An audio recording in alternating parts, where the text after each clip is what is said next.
Good afternoon, ladies and gentlemen. This broadcast, conducted by Father Coughlin, is your broadcast. It is supported through the sales of Social Justice magazine, of which he is editorial counsel, and through the free will offerings which you care to contribute. It is Father Coughlin's objective to support Christianity and Americanism in these days when irreligion and internationalism are creating havoc in our midst. And in turn, your support of him and of social justice enables these programs to continue. His first address today will deal with the subject, Government by Man or Government by Law. His second address, beginning promptly at the half hour, will be entitled, Who Wants War? Please be informed that copies of these addresses are available to all in this audience who will write to Father Coughlin this week. They are yours for the asking. Meanwhile, may I speak a word of encouragement to the distributors of Social Justice. Ladies and gentlemen, in the name of Social Justice Publishing Corporation, we extend to you our thanks for your valiant support. Please maintain the high standard of Christianity and Americanism which has characterized your endeavors.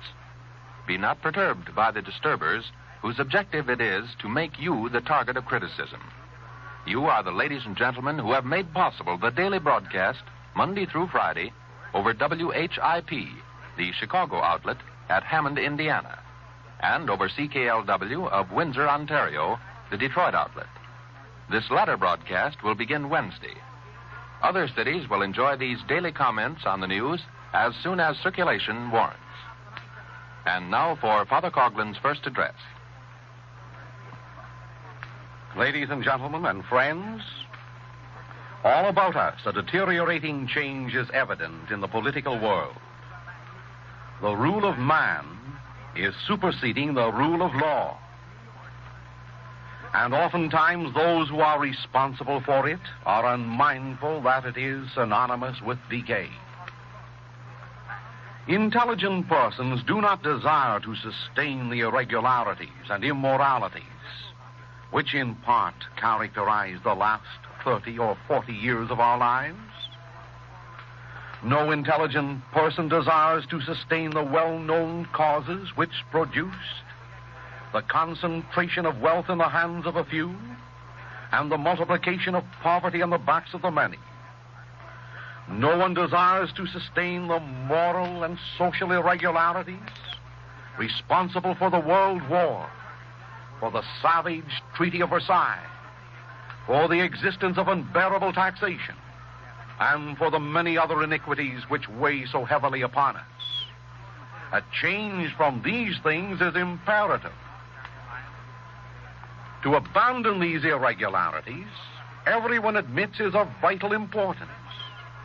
But to abandon them at the cost of destroying the divine and natural laws, including the commandments of God, the doctrines of Christ, and the Constitution of our nation, that will lead us from the present depths of our misery to a lower degradation. A rule of sound law is necessary, and any tendency which aims at substituting the rule of man for the rule of law must be halted.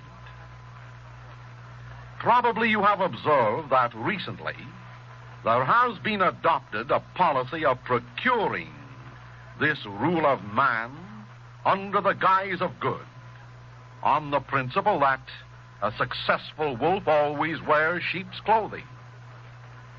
Beginning with the Peace Treaty of Versailles, this policy became very noticeable. When Clemenceau signed that document, so the story goes, he threw down his pen and said, "There, that paper will be good for 14 wars within the next dozen years."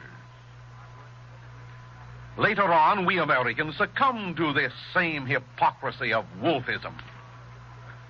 As an instance, I cite the Gold Nationalization Bill, which when put into operation turned out to be the Gold Confiscation Bill. It was just one of many pieces of legislation which bore a deceptive name. So it is with the neutrality proposals which are presented to us this week for our acceptance or our rejection. Upon analysis, these neutrality bills are nothing more than unneutrality bills. Bills which, if passed with all the provisions set down by Saul Bloom of the House of Representatives, or with the provisions demanded by Keith Pittman in the United States Senate, most certainly will force the United States and its citizens to commit themselves to a policy of war, of dictatorship, and of final and complete government by man and not by law. Following last Sunday's broadcast, we read on Monday morning that President Roosevelt classified the proposed neutrality bills as must legislation. He practically said that Congress must retain and remain in session until either the Bloom bill or the Pittman bill would be passed or rejected. Do you remember how some years ago the House of Deputies in Italy voted themselves out of existence?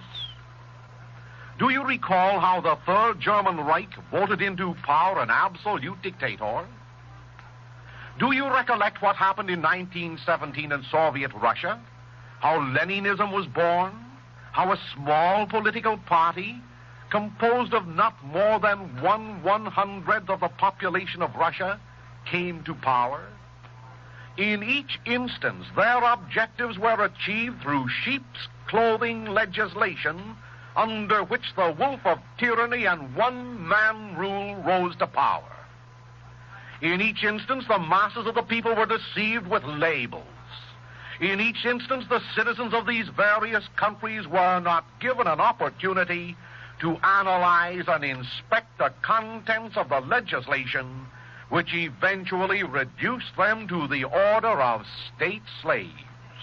And in each instance, the rule of man superseded the rule of law. I ask you, shall the American people be deceived by a similar maneuver?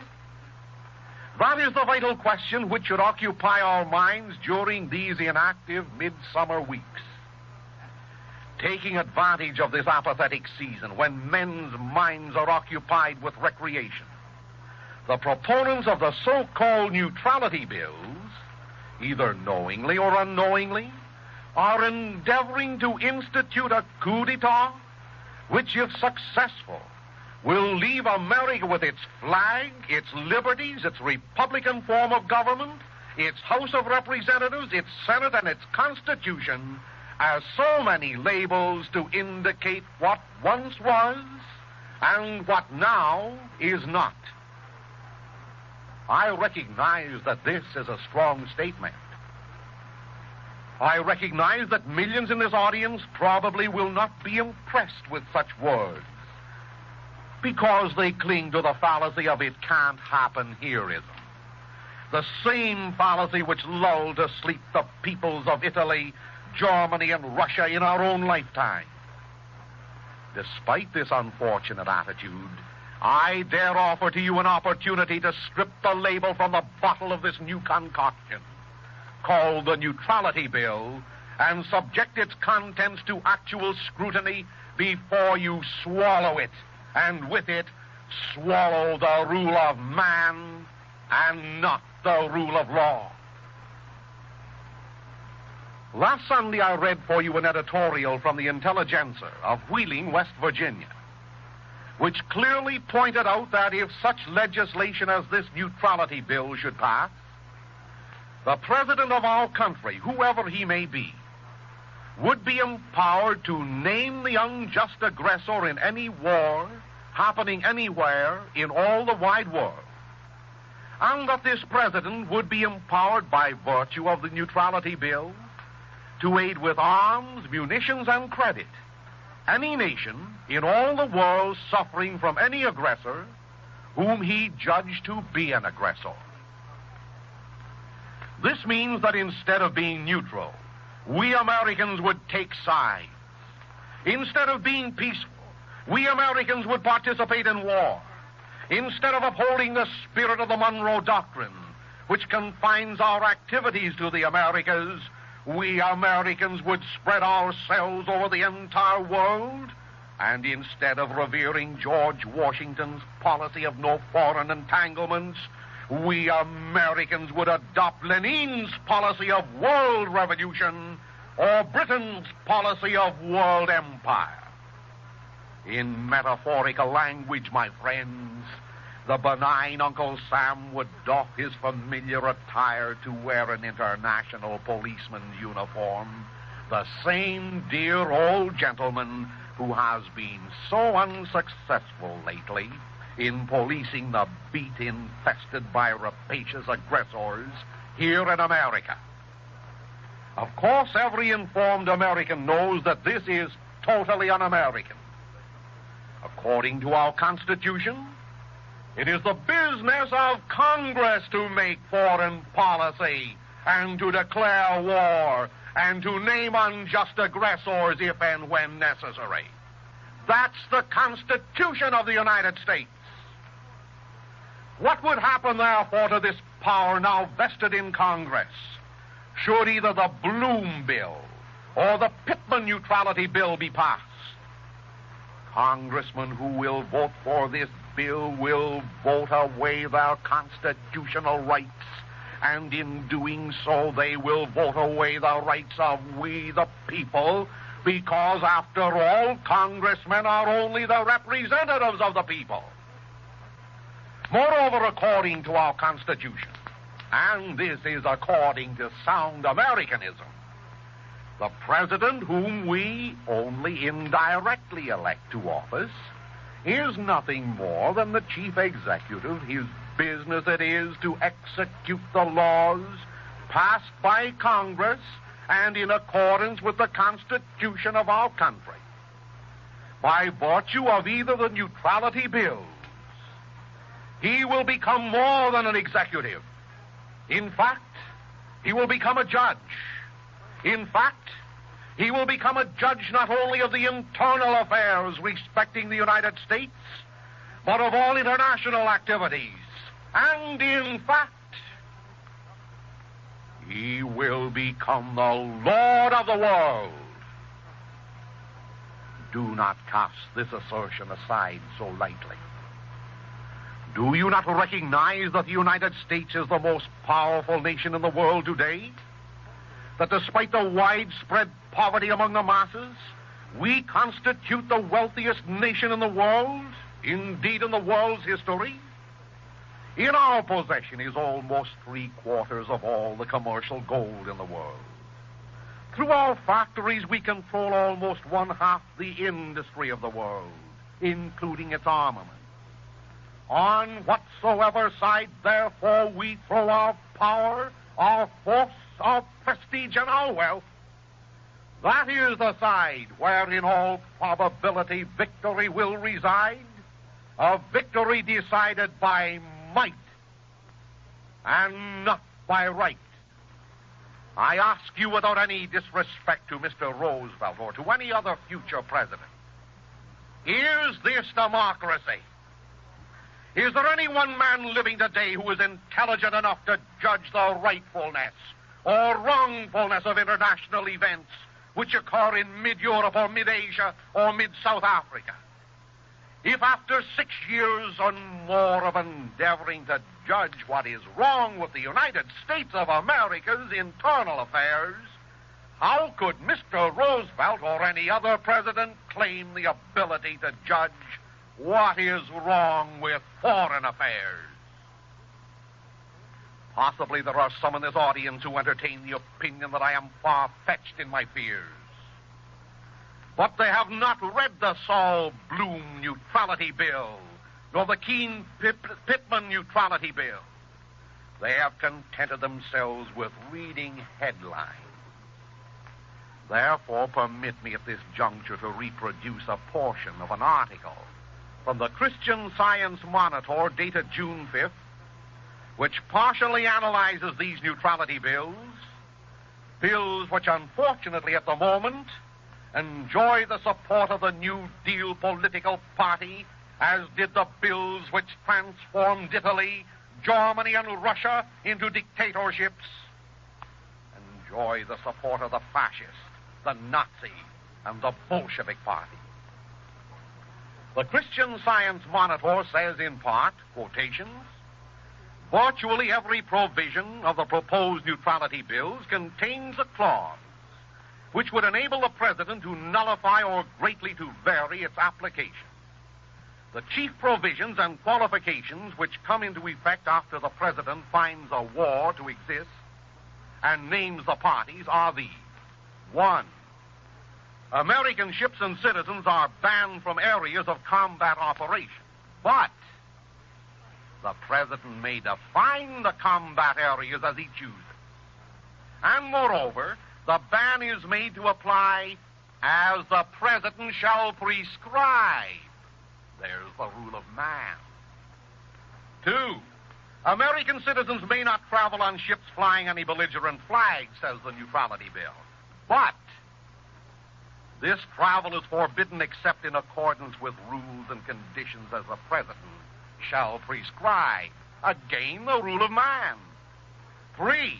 No loans to the belligerent shall be floated in the United States, but the president may exempt ordinary commercial credits and short-term obligations of a peacetime commercial type. Again, the rule of man. 4. The title must be transferred to the foreign purchaser of any exported article before they may leave this country. But this ban operates except in accordance with such rules and regulations as laid down by the president. Again, the rule of man. And so forth through all these various provisions of the two neutrality bills. Laws are seemingly cited in the bill itself, but at the end of each qualification there appears, Mr. Roosevelt may decide when, if, where, and what. In a word, the bill, again quoting the Christian Science Monitor, approaches fairly close to saying, in times of foreign war, the president shall conduct American foreign policy for the most part as he sees fit. My friends, I believe that the excerpt with my annotations from the Christian Science Monitor is a fair analysis of the neutrality bills now engaging the attention of Congress this week. My chief opposition to the bills is vested in the fact that they partially destroy the Constitution of the United States. Insofar as Congress will surrender one of its most important rights to the president, and insofar as this bill practically makes the president of the United States the lord of the world, it is democracy in reverse. It is un-Americanism in the saddle. It is dictatorship in the bud. And above all, it is a definite departure from rule by law and a definite approach to rule by man. In these days when we are searching about for security, are we not convinced that there can be no security unless it is founded upon law, which is in harmony with the immutable laws of God? No man is above law.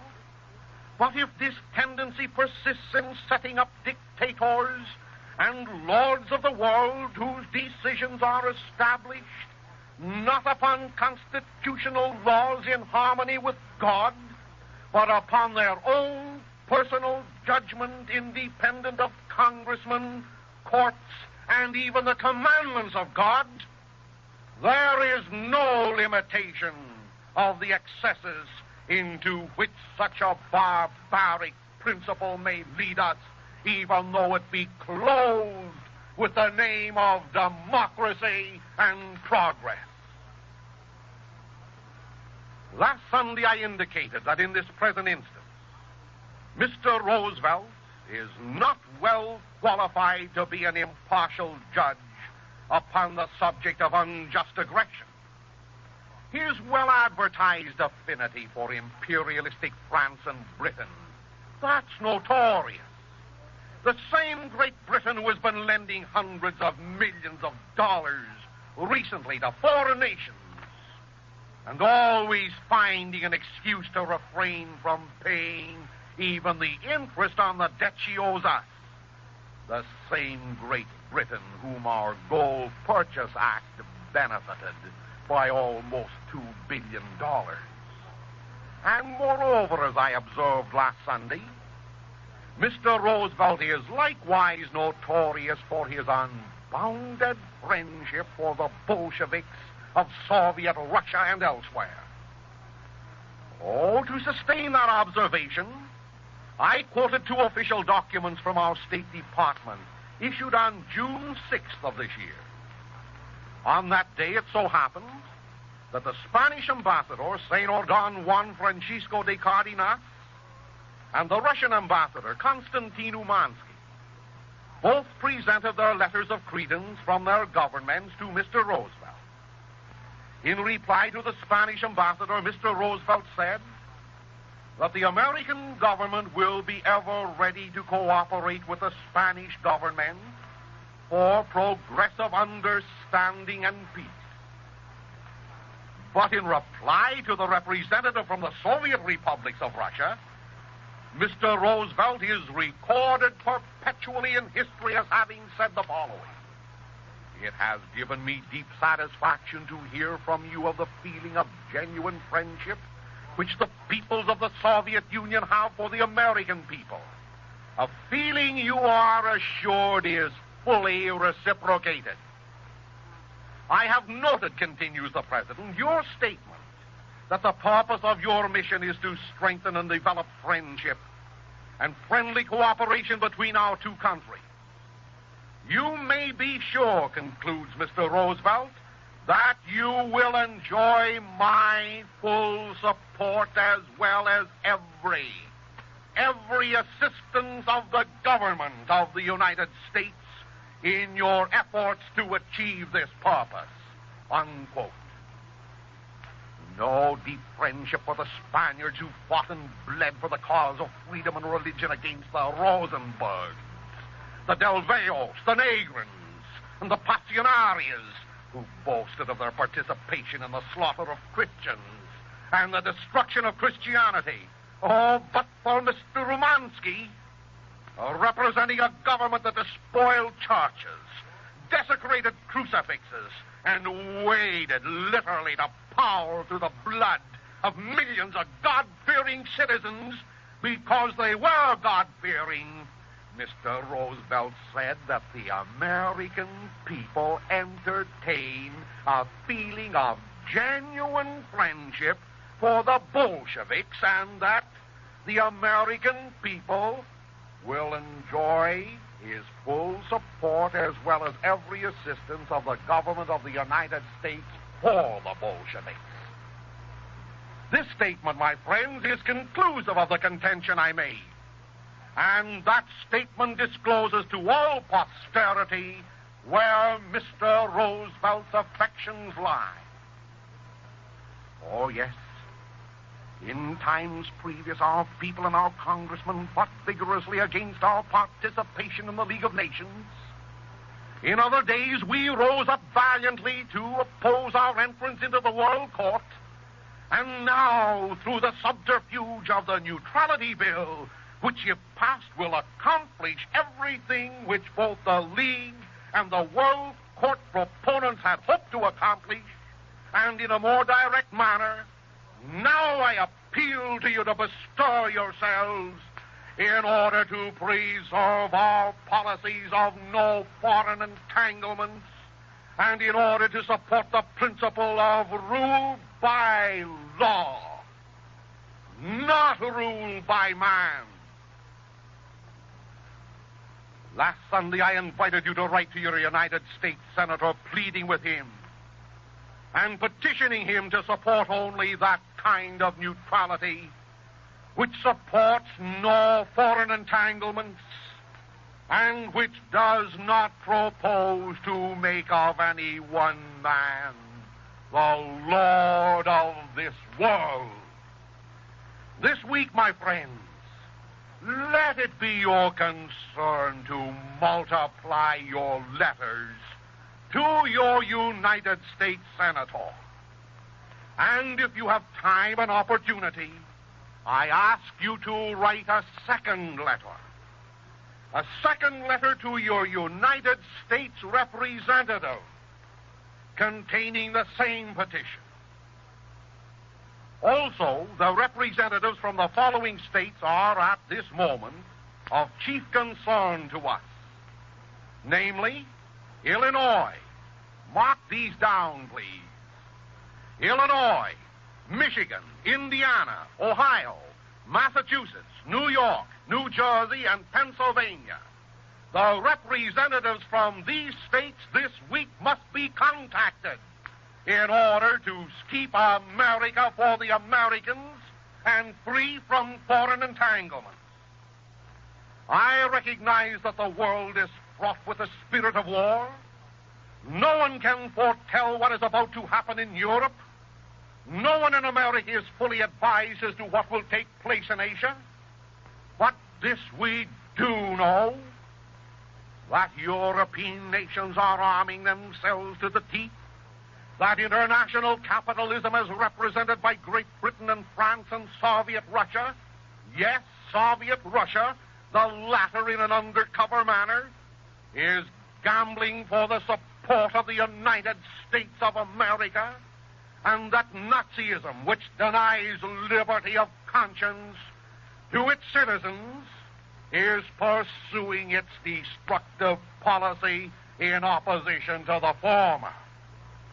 With none of these heresies may we Americans participate in military affairs. Call our policy, if you will, that of isolationism, and name the other policy that of internationalism. But nevertheless, our concern, despite the battle of labels and fictitious names in which we find ourselves engaged, must be the policy of America for Americans, founded upon the Christian principles of peace and justice. And when peace and justice, peace amongst the classes and justice for all, when these will have been fulfilled, then and not until then will it be time for us to contemplate an excursion to foreign shores. But we will permit no one to name as an unjust aggressor either of these Nazis or Bolsheviks or imperialists in order to place us upon the side of any of them against Americanism. Therefore, this week I plead with you to write your congressman in the House of Representatives from the states which I indicated, and to write your United States senator to remember the traditions of Washington, to remember the policy of no foreign entanglements, and to remember the Constitution which places law above man. The address to which you have just listened is available in pamphlet form. Simply write a letter to Father Coughlin this week, and your copy will be mailed to you promptly.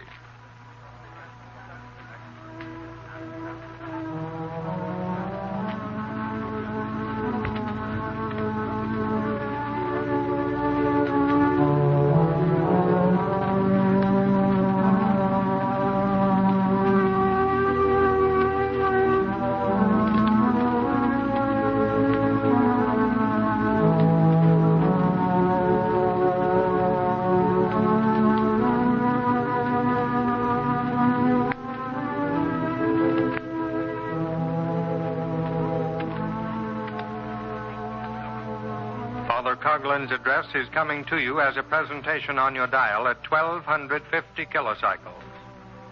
WHBI Hoyt Brothers Incorporated, Newark, New Jersey.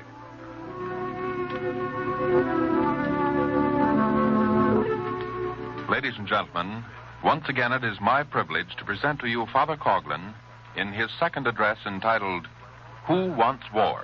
Father Coughlin. My friends, according to the neutrality bills which are engaging the attention of congressmen this week, We are about to venture upon a policy of naming foreign aggressors. If we must venture upon such a policy, let us begin at home and name domestic aggressors. For we are not little children to be practiced upon by a psychiatrist whose objective is to disengage us from the burning question which occupies our domestic mind by dangling before our eyes the glitter of foreign distraction. With this thought in mind, may I ask your indulgence while I address my remarks to a Pittsburgh gentleman who wrote to me in response to a previous Sunday's discourse. I shall read his letter for you and publicly answer the writer who is representative of a class. The letter reads as follows. Sir, you are certainly opposed to the passing of a neutrality bill which might get us into war. I remember last year a friend of mine in Pittsburgh wrote you a letter when you were campaigning for a policy of peace, with its poverty and strikes and unemployment and low wages. The only time we working men ever had prosperity was when we had war. In our labor unions, we are agitating to stir the folks up against Germany and Japan. We can clean these nations out, and while doing a little good for the world, we can do a lot of good for ourselves. As long as the Spanish Civil War lasted, we had a little prosperity in this field town, but now we are broke. Why not line up with England and France and Russia? They will ensure our prosperity. And that's the letter. This letter, unquestionably, is the result of the propaganda being spread amongst the laboring class, and spread, alas, too often by those who are supposed to be the leaders of the laboring class. My Pittsburgh friend, have you and I reached the decadent state of civilization when the only hope for bread and butter lies in the direction of war? Are you blind to the wealth of America, its far-flung fields, its majestic forests, its rich mines, its magnificent network of transportation and its teeming cities, teeming with scientists, executives, and skilled workmen? Look around you. There are millions of men circumstanced as you are, men in whose hearts there is the same burning desire to enjoy in peace and security the good things that God has given to us to use. It is not God who withholds them from us. Oh, but the obstruction which keeps bread from your family and clothing from your children, and doctor's care from your wife, need I suggest to you who are responsible for it? Yes, you have no money to buy them. The nation has no money to buy them. Oh, a purposeful policy to keep the poor poor. And thus you are of the opinion that we must have war to create prosperity. Is your memory so dull that you are so forgetful of the sufferings and sacrifices which are the lasting result of every war? Roll back the curtain of time, sir, and review the frightful days of 1914 and 18. Who, I ask you, lived in the filthy trenches, underfed and underpaid? Your brother laborers, whose bodies languished in hospital and whose feet walked the highway to death.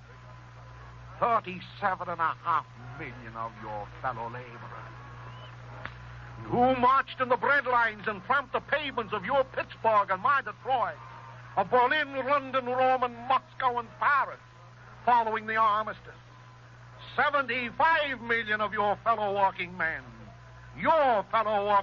who joined the great union of destruction. They were men just like you who believed spellbinding labor leaders and spellbinding politicians. Poor laboring men who accepted without analysis the purple words of so-called patriots, words that scattered bullets for death, words that dug shell holes for graves, and words that built soup kitchens on every highway of America, words that created want in the midst of plenty, words that have strangled you and your kind on the scaffold of poverty. Are Are you forgetful of those things? Of old the prophet Isaiah chastened his wayward people for their attitude they had taken similar to yours. You have said, thundered he, you have said we have entered into a league with death and we've made a covenant with hell. For the mess of pottage which this year and next year that you and your fellow workers may gain by manufacturing shells and shrapnel and cannons and howitzers, are you, Mr. Pittsburgher, willing to sign the covenant with death? Are you prepared to agitate your fellow working men to make an agreement with hell? Mr. Steelwalker, I sympathize with you because you were denied an opportunity to learn the truthful story of war. No one explained to you that the world war with its horrors, suffering, and essential bestiality was a planned conflict between the laboring men of America, England, Canada, Germany, and every nation, planned by the exploiters of the poor, so that they would destroy each other and the ideals of brotherhood and keep upon their dripping thrones the invisible lords of oppression. Laboring men of America and of the world, why must you, like wolves, tear at each other's throats? Wolves trained for the slaughter with the food and the shelter and the few rags which are flung to you as bait to keep the merchandisers of murder and their plunder safe and secure. Have you not learned from the bitter experience of yesterday? Or despite that horrible lesson, will you permit yourselves to be victimized again when the bugle summons you and your grown-up sons to enroll once more in a league with death and sign a covenant with hell? As for our lining up with England, Mr. Steelwalker, let me tell you what England thinks of our having lined up with her during 1914 and 18. In the Congressional Record of June 19, 1939, page 10453, the following exposition is printed. Quotation. During a recent trip to Europe, Mr. Winston Churchill, First Lord of the Admiralty in the British Cabinet during the World War, invited Mr. Griffin to call on him at his home in London. During the course of a long visit, Mr. Churchill asked what were some of the questions uppermost in the minds of the American people regarding Anglo-American relations. And Mr. Churchill said to Mr. Griffin, quote, I think that England should pay every single dollar she has borrowed from your country, but before paying in full, she should be allowed to deduct half the cost of all the shot and shell she fired at the Germans from the time America declared war until she put soldiers in the front line trenches over a year later. Asked if we allowed England to make the deduction in question, how much it would amount to, Mr. Churchill answered, I was in a position to know just how much it cost England to carry on the war, and according to my figures, England should be allowed to deduct $4,900,000,000 from the debt America claims England owes her before a final settlement is made. When you declared war, you became partners in war, and therefore your country should be willing to bear its just cost of carrying on the war. And Mr. Churchill said, England would have not lost the war had America remained at home, because, said he, quoting Mr. Churchill, we would have made peace with Germany in the spring of 1917, and by so doing would have saved over 1 million British and French lives. America's entrance into the war was disastrous, not only for your country, Mr. Griffin, but for the Allies as well. Because had you stayed at home and minded your own business, We Englishmen would have made peace with the Central Powers in the spring of 1917, and then there would have been no collapse in Russia, followed by communism, no breakdown in Italy, followed by fascism, and Nazism would not at present be enthroned in Germany. If America had stayed out of the war and minded her own business, none of these isms would today be sweeping the continent of Europe and breaking down parliamentary government. That, my friends, and particularly you, Mr.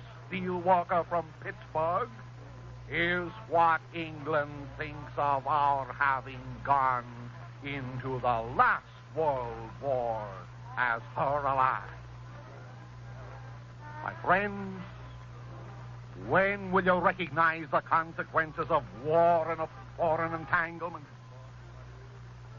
Disregarding the toll which it has taken abroad upon your fellow laborers in Europe and Asia, Mr. Working Man, what benefits did you gain at home as a result of it? Need I point to the idle steel mills in Pittsburgh, the idle motor factories in Detroit, and the idle textile mills in New England? Need I remind you of the high cost of living, or tell you why it is high?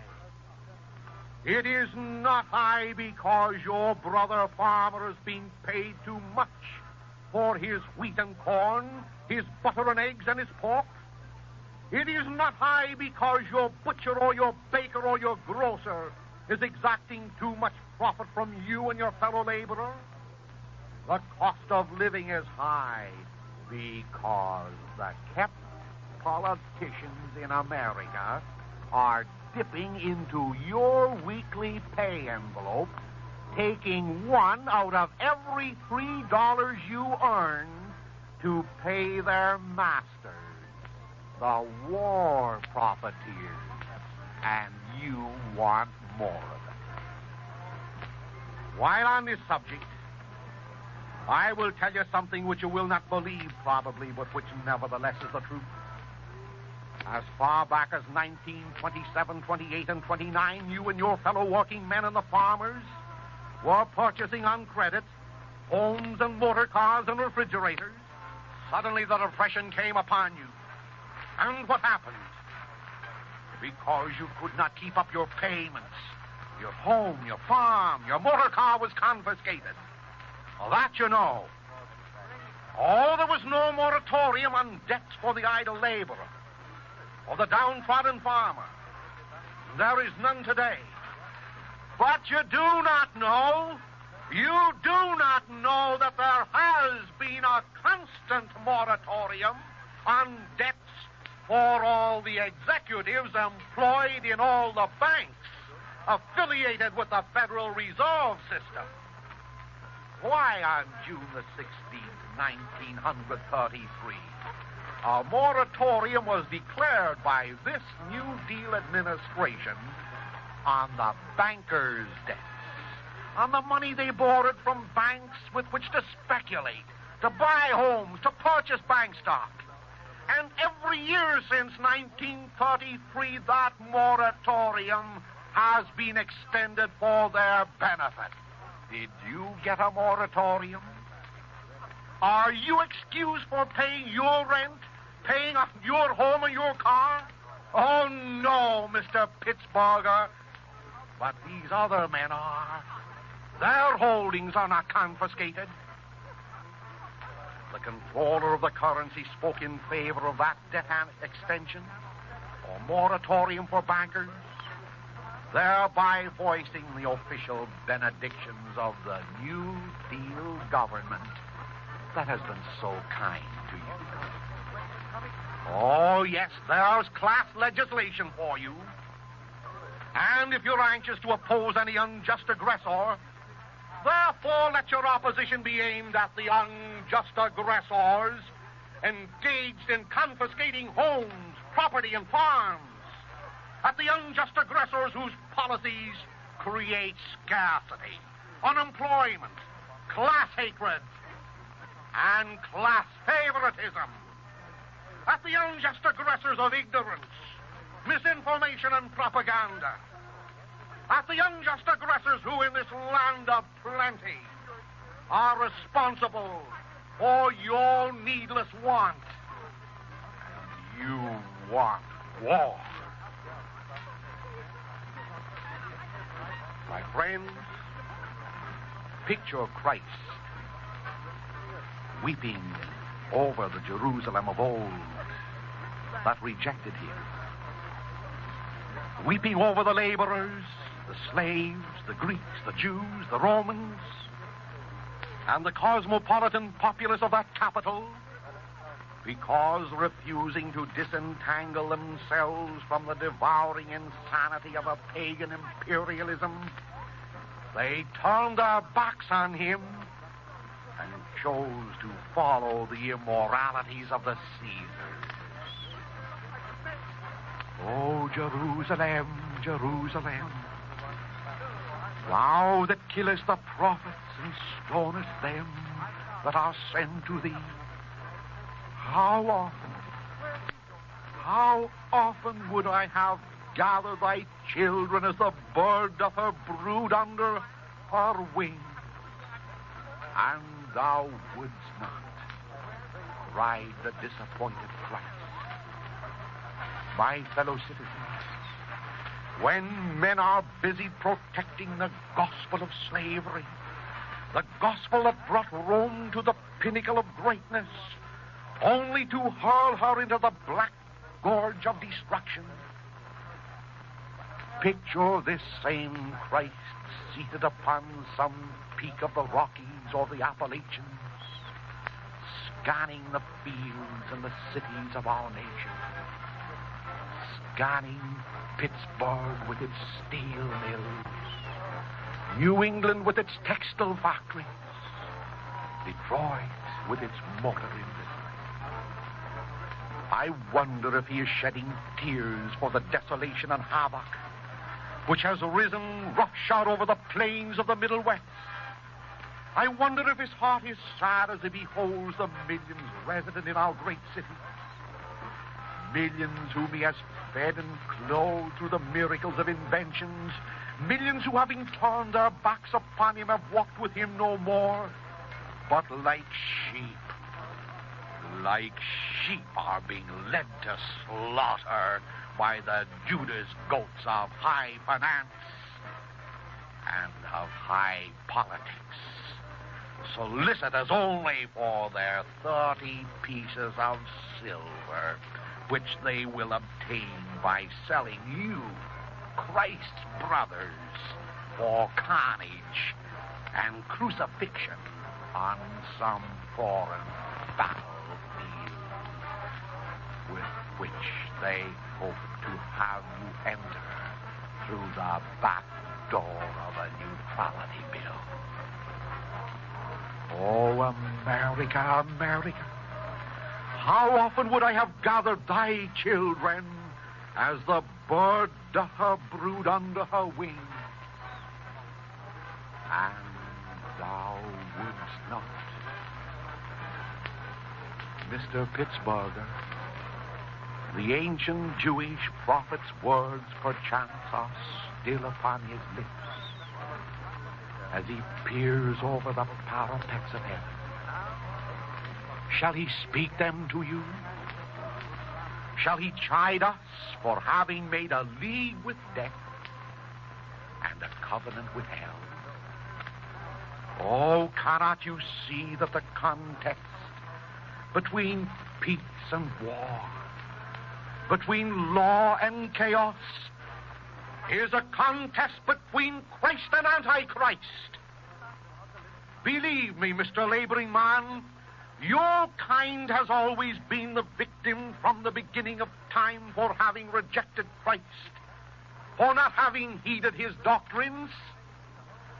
Your kind, lured on by some fantastic cry of patriotism and emotionalized by some barbaric sound of bugle and drum, your kind shall be the victim again. Again, if Congress succeeds in passing the so-called Neutrality Act, which conceals under its euphonious name the sordid sores of internationalism and the devouring worms of war. Mr. Workingman, do you know, as Hanson Baldwin informs us, that copies of the German Heinkel plane, an airplane, are still in use in the Russian Air Force? Those flying squadrons which, according to Hitler, now cast the shadows of their fearsome wings above the Germans? What a joke upon you, laboring men. And do you know, Mr. Laboring Man, that British Rolls-Royce engines power some German planes, while Downing Street and Horbalicia profess to regard the German air fleet as a threat over London? What a joke upon the laboring men of the world. Yes, you write to me advocating that I silence my voice against war because it will interfere with your prosperity. You're ignorant of the fact that your own America has manufactured munitions and exported tons of armament and raw material to the Japan, who at this moment would have us fight them. Munitions and armaments and raw material to be used in slaughtering your neighbor's son. When will you laboring men achieve intelligence and recognize that you are the pawns of the international warmongers? The merchandiser of murders, he's busy planning propaganda to excite such persons as you and promising prosperity to lure your sons and all sons to keep their covenant with death. Were you schooled in the book of experience? You, Mr. Pittsburgher, and all laboring men and all Americans would organize to drive once and for all from the shores of America, of Europe and Asia, those profiteering Iscariots who are responsible for purposeful depressions and purposeful wars. Yes, defend your country unto death. When will you have courage to demand that not one American boy shall proceed beyond the 10-mile limit of our shores to fight the battles of the Prince of Darkness? When will you laboring men stand together in all the continents and all the countries to demand that no American man shall manufacture munitions to kill Englishmen or Frenchmen or Germans or Russians or Spaniards or anyone else? Must you make your livelihood by becoming a slave of the merchandiser of murder? My friend, yes, every person in this audience, the Prince of Peace who became the man of sorrows, is saddened by the thoughts and actions of those who would cast America into the cauldron of war. It is your duty and mine to dry his eyes as he weeps over this new Jerusalem by resolving to become apostles of brotherly love. Once more, in view of the pressing urgency which the two proposed neutrality bills has created, I plead with each person in this audience to write 2 letters this week. One to his United States representative resident in Washington, the other to his United States Senator. Plead with them for America. and for the American working men, who are always the target of the shrapnel, who are always the corpses in the grave. Oh, plead with your congressman and with your senator to keep us clear from all foreign entanglements, to refrain from granting congressional powers to the president to name an unjust aggressor in Europe or Asia or elsewhere. In either the Saul Bloom neutrality bill or the Keith Pittman neutrality bill, if either one of them is passed, America will become the policeman of the world. Internationalism will be substituted for our own nationalism. The rule of man will supersede the rule of law. And you, Mr. Working Man, you, as were the working men in 1916,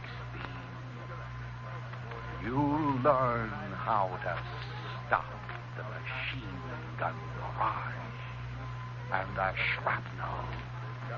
You'd better learn how to die and say goodbye to those whom you love.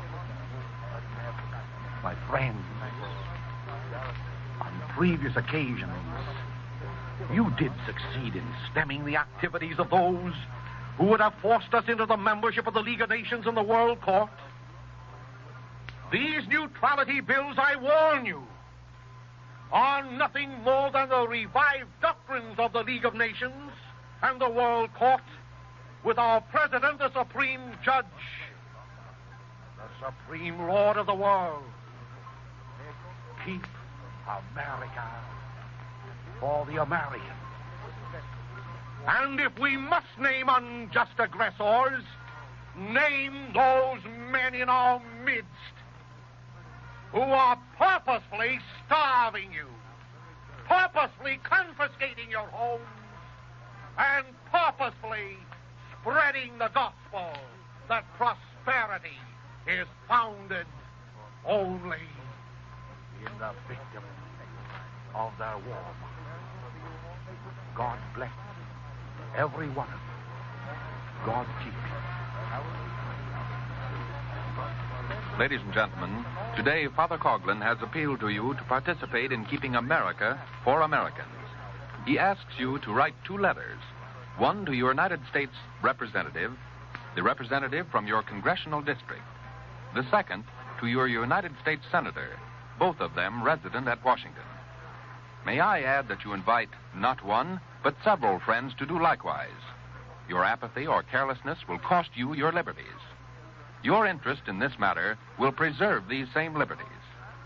These broadcasts have been paid for by Social Justice Publishing Corporation and will continue only so long as subscribers to Social Justice magazine will render them possible, or so long as individuals in this audience care to contribute towards this broadcast.